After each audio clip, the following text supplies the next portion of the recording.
I knew a woman who had never once opened a bank statement in 30 years of marriage. Her husband handled everything. She trusted him completely, and then one day, without warning, he was gone. What I watched her go through in the months that followed is something I think about every single time I speak about financial education. She was a kind woman, a devoted wife, a wonderful mother. For 30 years, her husband managed every financial decision. She trusted him, and her trust was well placed. He was a good man.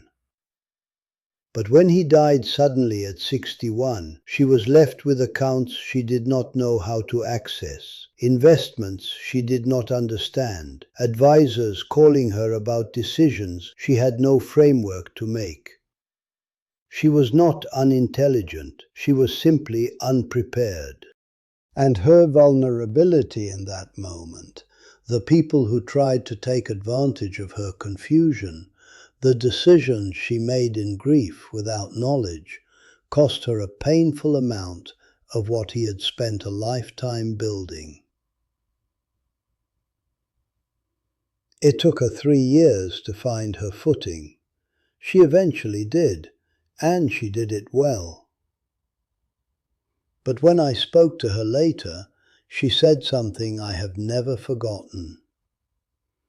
The most loving thing he could have done for me was teach me what he knew, not to protect himself, to protect me. I share this story not to blame him. He was a product of his time. I share it because that time is over. Every person, regardless of gender, regardless of role, regardless of who earns the money, must understand their own financial picture. Not as a backup plan, as a basic right. Money does not know who you are, it only knows whether you understand it or not.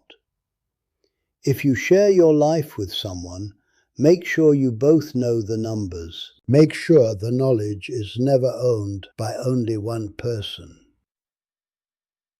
Love protects, and one of the ways love protects is financial literacy. Like this video if this story stayed with you. It tells me this kind of truth matters, and I will keep sharing it. Subscribe to my channel, because wisdom about money is for everyone, at every stage of life. Share this with someone you love who does not manage their own finances. Comment below, protected, if you believe that financial knowledge is one of the deepest forms of love and protection we can give someone.